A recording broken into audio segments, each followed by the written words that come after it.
The Benjamin Dixon Show is only possible with listener support. Go to www.thebenjamindixonshow.com to register for our blog and join the Progressive Army.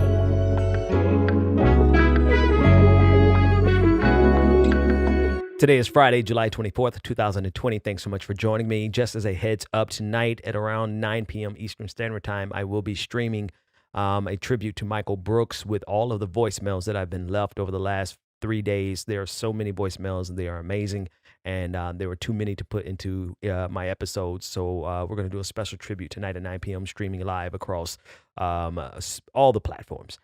That said, let's begin. I have avoided, and I'm okay. I can't say I'm avoiding it anymore. I have slowly but surely started to dip my feet into the conversation about cancel culture.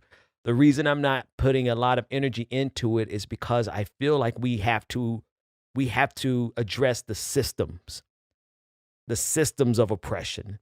And I believe that the argument over cancel culture, whether it's inherently evil or if it's good or if it's overblown and all those things, I think that they are a distraction from us having solidarity and fighting against entrenched power. And so while I feel like there are so many, I'm attracted to the conversation because of all of the logical fallacies and all of the ridiculousness of people who are amplifying their concerns, the concerns with cancel culture as if it is the preeminent issue of the day in the midst of a full-blown uprising, in the backdrop of police murder of Black lives. Breonna Taylor still, her murderers are still free, vacationing.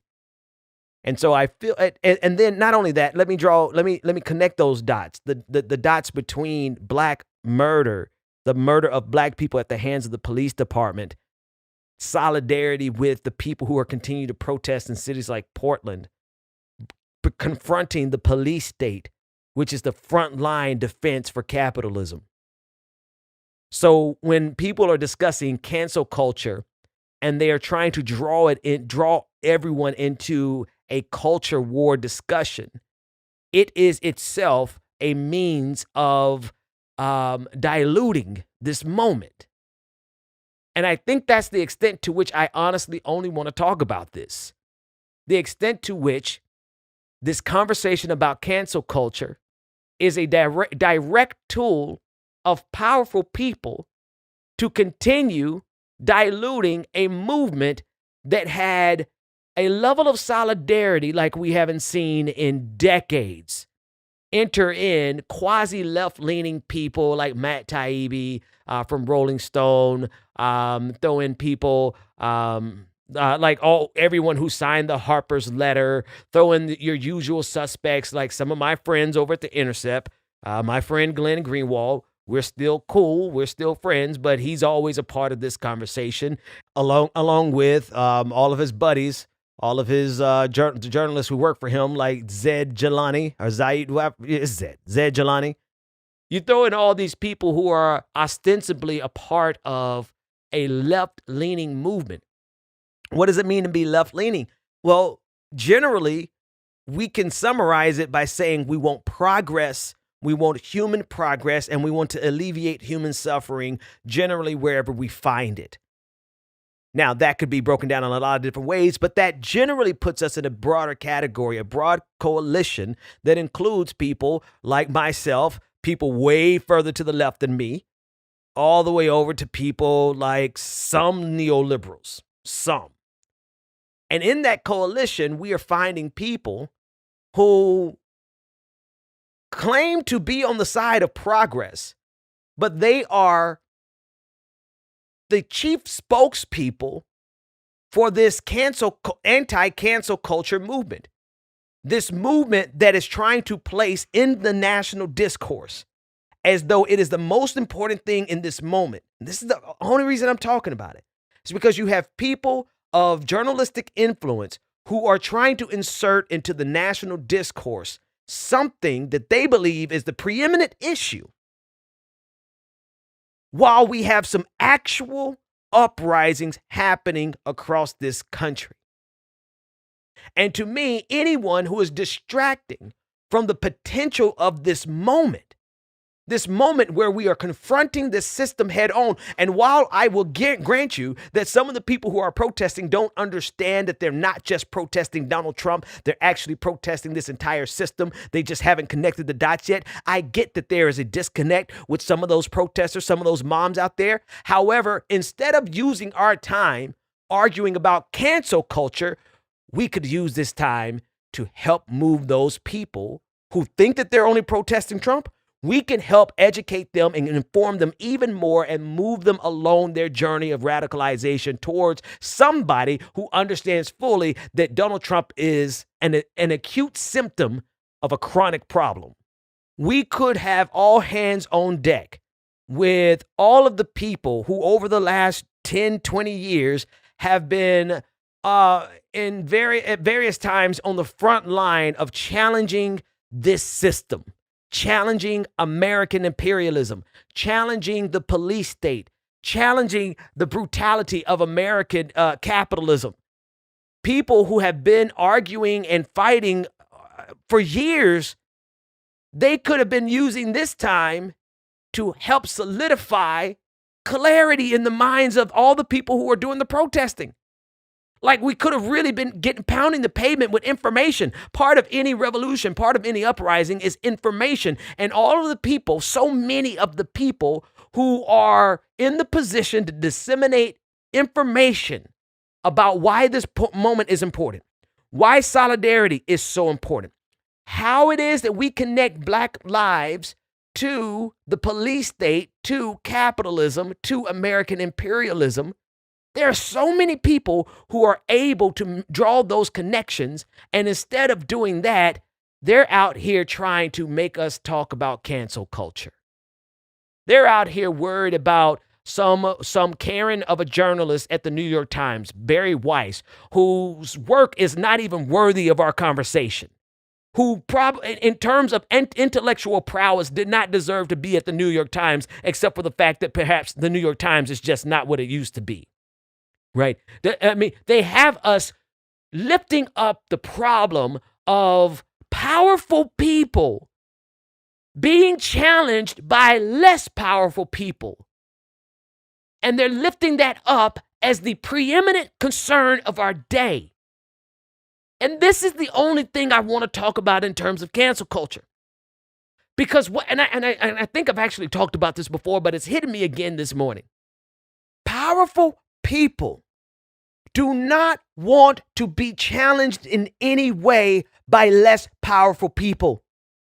Powerful people cannot stand the fact that any Joe Schmo on the internet has the ability to tweet at them, to hit them up on Facebook or Instagram and tell them that I think your ideas suck. Powerful people do not want criticisms or critiques from the unwashed masses. And this is the underlying issue with cancel culture or the anti-cancel culture movement. The truth is they don't want people to tell them that their ideas suck. They don't want people to critique them. They don't want people to correct them. And this has become itself a tool of the powerful. Don't believe me? Check this out from Donald Trump. He tweeted this morning. And I don't have time. I don't care to discuss the context. I just want you to see what he put in here to amplify what he was saying. He said, I spoke to highly respected Chairman Senator Jim Inhofe, who has informed me that he will not be changing the names of our great military bases and forts, places from which we won 2 world wars and more. Like me, Jim is not a believer in cancel culture. Like me, Jim is not a believer in cancel culture. Cancel culture has been lifted up as another culture war, as a signifier of powerful people, as a means to deride anyone who has criticisms of the current system. That is all it has become. And for people who are ostensibly on our side in this broad coalition of those of us who generally want progress, human progress, and the alleviation of suffering wherever we find it, for people who claim to be in that coalition, to be providing this buffer and this security blanket for powerful people, because you don't want your stuff criticized and you don't want people to be deplatformed. You don't want people to use their First Amendment right to shout down someone else using their First Amendment right. That tells me that you have become an impediment to actual progress. That's the thing. All of these people running around here worried about cancel culture at a time when we need solidarity, at a time when we can have solidarity like we've never seen in American history, when you can have white, middle class, middle income, middle age soccer moms out on the streets fighting on behalf of Black lives. And by them fighting on behalf of Black lives, they are inherently fighting against this capitalistic system. They may not have the connection in their minds, but it does not change the reality of what's happening in these streets. And when we have an opportunity for solidarity in this country like we've never seen before across class and across race, you have these fools out here trying to make you concerned that Barry Weiss quit the New York Times. How utterly despicable. How utterly...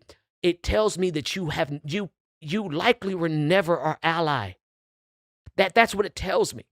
It tells me that you have a framework that you view America. You have a lens through which you view America and a way that you want America to work, and it does not include powerless people uniting to challenge even the intellectual thoughts of powerful people.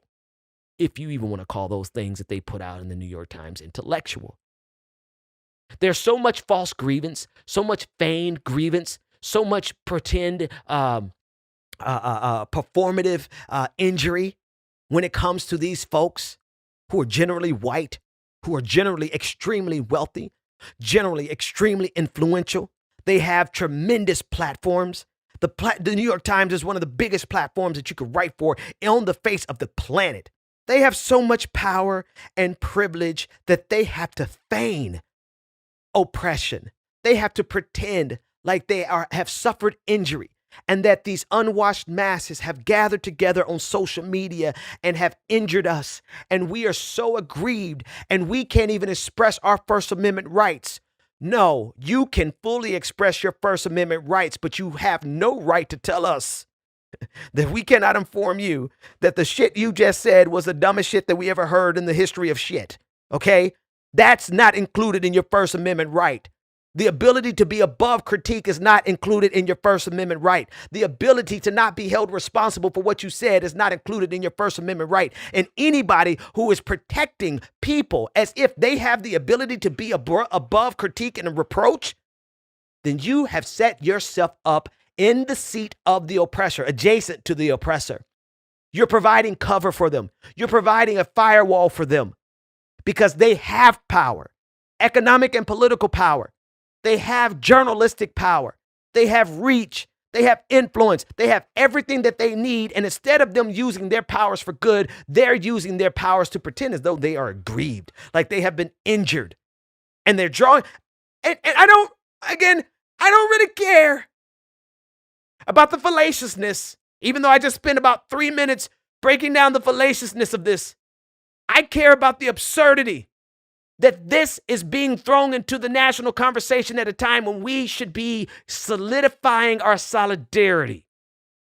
And it's being thrown into the national conversation by people who otherwise have pretended for years that they have been on the side of the oppressed. And now they're using their energy. They're using their platforms. They're using their platform at the New York Times. They're using their platform at The Intercept. They're using their platform at all of these media organizations to provide cover for powerful people who simply got their wee little feelings hurt because the unwashed masses told them that their ideas were fatuous, that their arguments were infantile, and basically that everything that they said was pretty stupid. Give me a break and grow the hell up.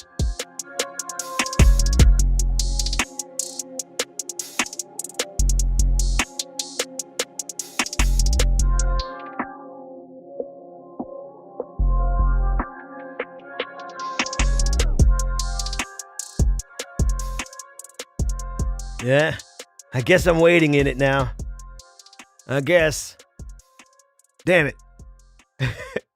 Damn it to hell. Now I want to talk about cancel culture because the truth is, This system has been canceling left-leaning voices forever.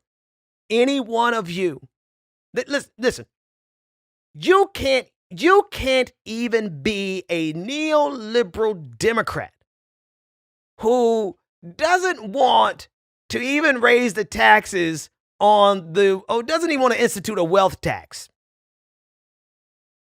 But you've been canceled as a full-blown communist by this power structure. I don't know if I said that well enough. Let me try it again. Cancel culture is active and it is extremely potent. It is so potent that you can't even be Joe Biden without being canceled as a communist socialist. When Joe Biden is so far from communism, he probably would have a visit to the gulag himself. I'm sure he would. Actually, not probably. Absolutely would. He'd have a visit to the wall. But I digress. Cancel culture is so real, but it's juxtaposed by something else. Aggrieved culture, false aggrievement, false injury, feigned oppression. This is the 1-2 punch of maintaining political and oppressive power, not just political power, but oppressive power. The 1-2 punch of the oppressor is to cancel every single thing their opposition believes in as the worst, amplify it as the worst extreme. Let me tone my voice down because let me explain this. Why do you think it is that anytime someone discusses, particularly someone of the conservative consensus, the conservative movement, discusses the black community, they always discuss the black community in context of the very worst example they can find from the black community? If you already know where I'm going, you already know I'm establishing the asymmetry, right? Asymmetry is in hypocrisy. Asymmetry and hypocrisy are standard tools of oppressors, and it gives them the ability to view you through the lens of the very worst of your community while expecting you to view them through the very best lens. For example, they will put up a video, the Woods actor, that doesn't narrow it down. Like there's this guy who's an actor, his last name is Woods, and he always plays like a really bad person in his movies. I think it's James Woods. I don't know, but turns out he was typecasted because he's a really shitty person in real life. This is the example. He shared a video of a bunch of black women fighting in the streets. It was like a brawl, like 8 women fighting in the streets. And that became the lens through which he interpreted the entirety of black lives. And that became, and it didn't matter that it doesn't matter that it was just him sharing it, but how it was amplified over and over again, interpreting black people through the very worst lens they could possibly imagine. While when we have a discussion about the real threat in this country, there is no conversation. They will never be held. They will never hold themselves accountable for the white people in their community that literally kill more people than any other group.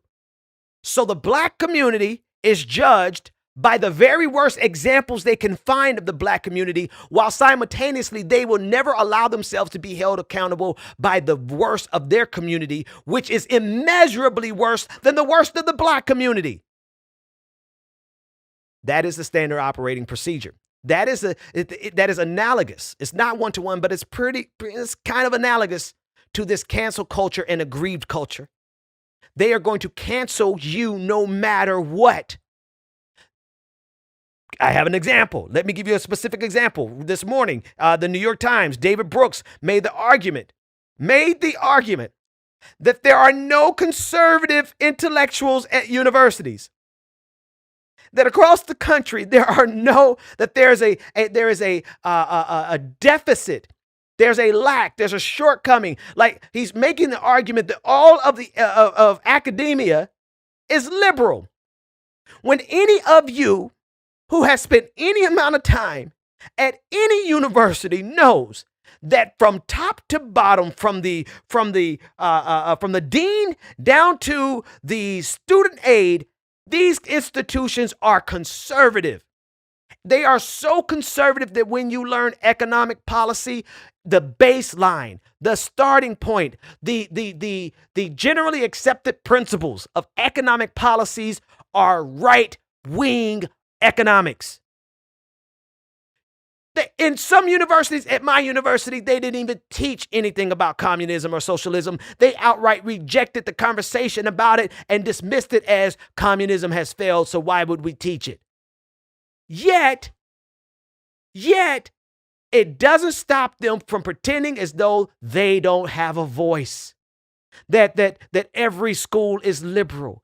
That higher education itself, even our high schools, they're so liberal. And that is a powerful cocktail, my friends. It is a powerful cocktail so much so that I can't really express how infuriating it is and how much more infuriating it is when people who benefit from our side of the argument, when people who have platforms and followers and subscribers and patrons and members, and they literally make money off of the progressive movement, have now put themselves in position to amplify this false narrative, amplify this hypocrisy, amplify this asymmetry, where you're going to find, no matter what, the powerful in this country have a political ideology, and they are now being protected by people who claim to have been progressive all this time. Okay. Let me try to say, more and more of my show has become about me repeating it. And, the first time I get it out of my head, sometimes it's really convoluted. And I'm not sure if you can leave it in the comment section. If you get it the first time, then I won't repeat myself. But until you tell me that you got it the first time, I got to repeat myself and see if I can put it in simpler terms, right? Not even simpler terms, but more coherent terms and not necessarily based on how I think. Okay. Here's the problem. There's an asymmetric relationship warfare that's going on in America. It is one where we are held on the left, those of us who are literally fighting for progress, justice, and an egalitarian society. We are held to a standard that no one else is held to. We are intentionally misinterpreted. We are lied on. All of our intentions are forever misconstrued.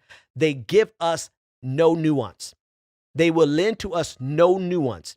Everything that we say will be stripped of nuance, no matter how complicated of a sentence we give, no matter how much context we give. They will strip everything that we say of nuance and use a talking point to vilify us. You saw this in the primaries. Simultaneously, they will expect us to offer them the highest level of nuance and context, and if we don't, then we are monsters. It is an asymmetric fight that always refuses to give us the benefit of the doubt, refuses to give us context, refuses to interpret us from the best of our community, but insists on interpreting us from the worst of our community. And that is the way that they cancel us. The simplest way for me to say this is consider the fact that leftists, communists, socialists, whatever iteration of leftism that you believe in, to subscribe to, will never be given a platform in the first place.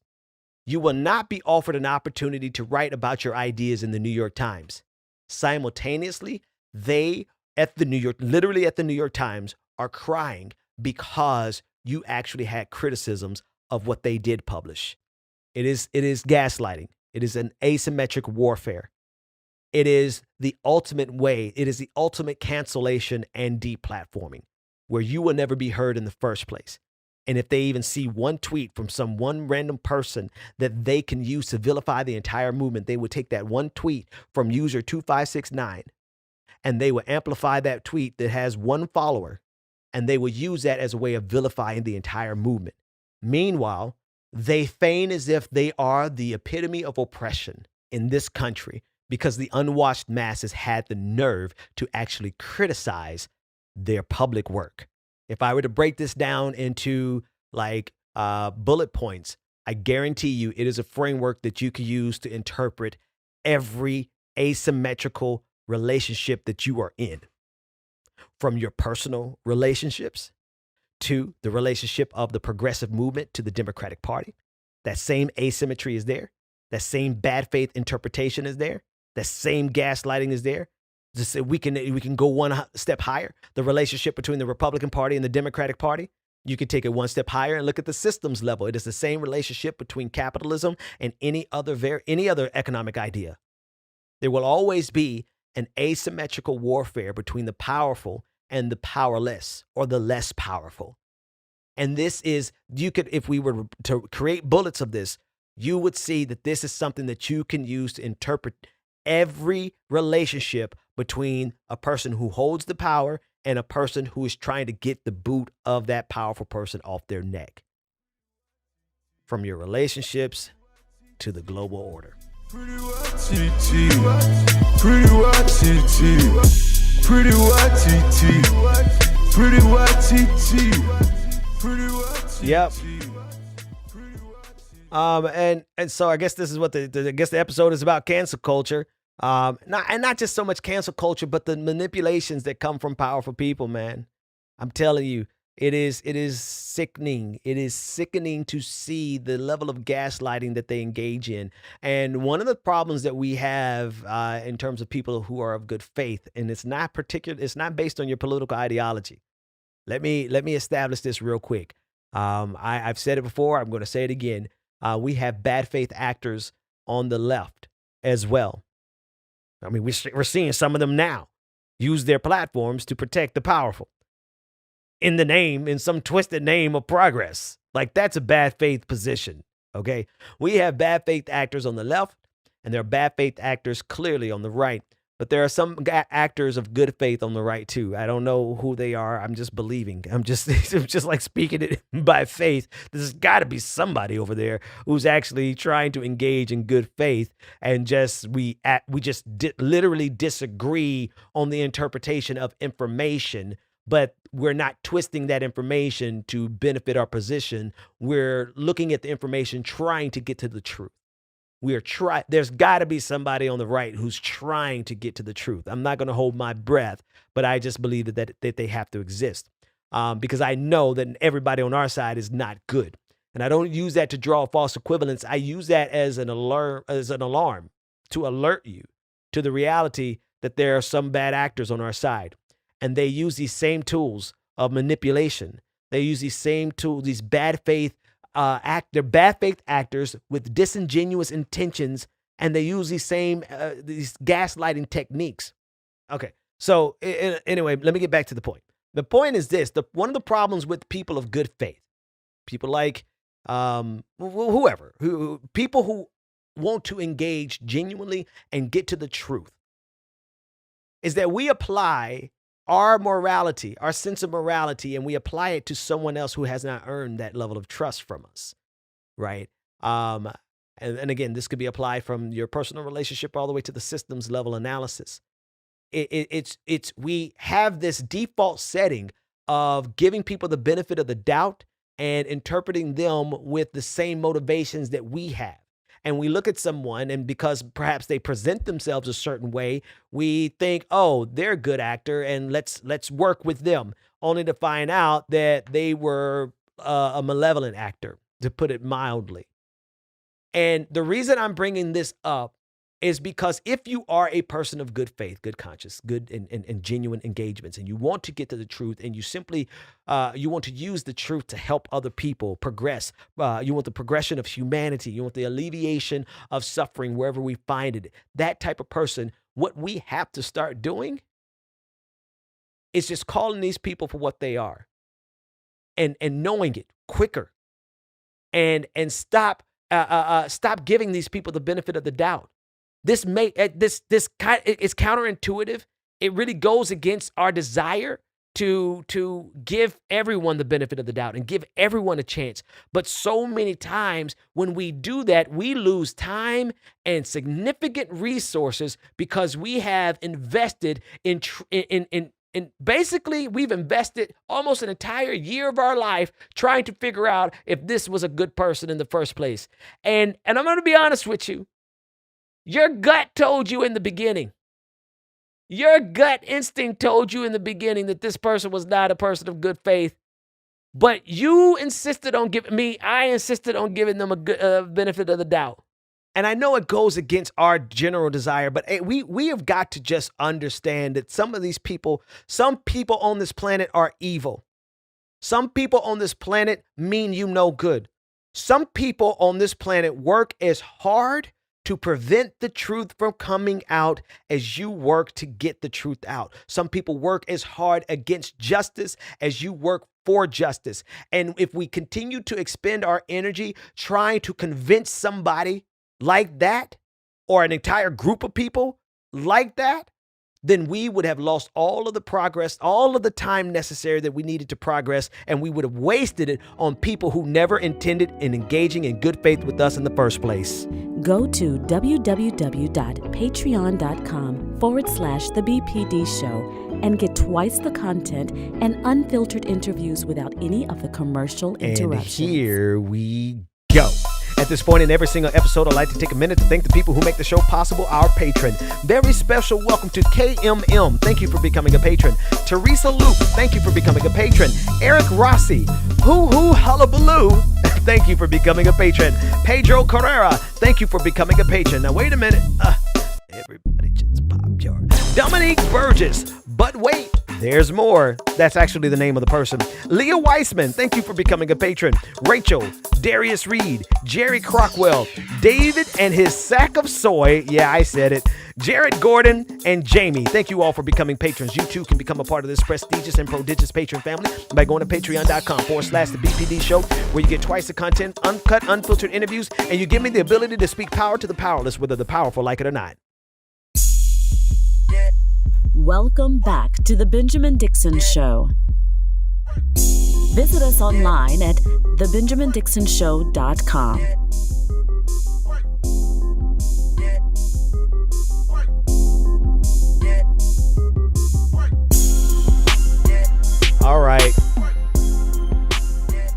All right, let's go. Let's get ready to get out of here. Thanks so much for being. I'll probably say a couple of more things, but go to patreon.com/The BPD Show for another entire half hour of content and kicking it with me again tonight around 9 p.m. Eastern Standard Time. I will be streaming about an hour's worth of voicemails, beautiful words and thoughts about my friend, our colleague, our comrade, Michael Brooks. So you definitely want to tune into that. I think the summary of today's episode is kind of clear. Maybe it's not, so that's why I need to give a summary. There is a cancel culture, and it is a culture that the powerful use to silence anyone who would try to obtain power in their system. Period. We are so canceled that even if you are a neoliberal Democrat, you are canceled as a socialist communist. And then not only is that canceled, you're so canceled that you don't even get an opportunity to write at some of these platforms. You will not even get an opportunity to ever be a professor at some of these universities and discuss ideas that are a challenge to someone's and to the powerful. And the flip side of it is the aggrieved culture. It is the 1-2 punch of the powerful. And it is what they do. They feign oppression. They feign as if they have been injured. They feign as if your words are so grievous to them. And and the way they set it up, if they have to, is that they're going to find the very worst example of a no-name person with no fault. They would take the very extreme case from you and hold your entire community to that, while they expect you to never look at what's going on in the worst case of their community. It is all a 1-2 punch. It's gaslighting of the highest order, but it is a standard operating procedure of people who have power, who are trying to keep you from getting power. And I don't care if it's in a power struggle in your relationship, all the way to the power struggle between capitalism and socialism. I don't care. It's the same everywhere you go. And the way we beat it is to stop giving so much energy into giving these people the benefit of the doubt, but to believe who they are the very first time they tell us, just like Maya Angelou said. Patrons, stay tuned. Everyone else, I'll see you tomorrow. The Benjamin Dixon Show is only possible with listener support. Go to www.patreon.com/The BPD Show and support The Benjamin Dixon Show. If you like this episode, be sure to share, like, and subscribe.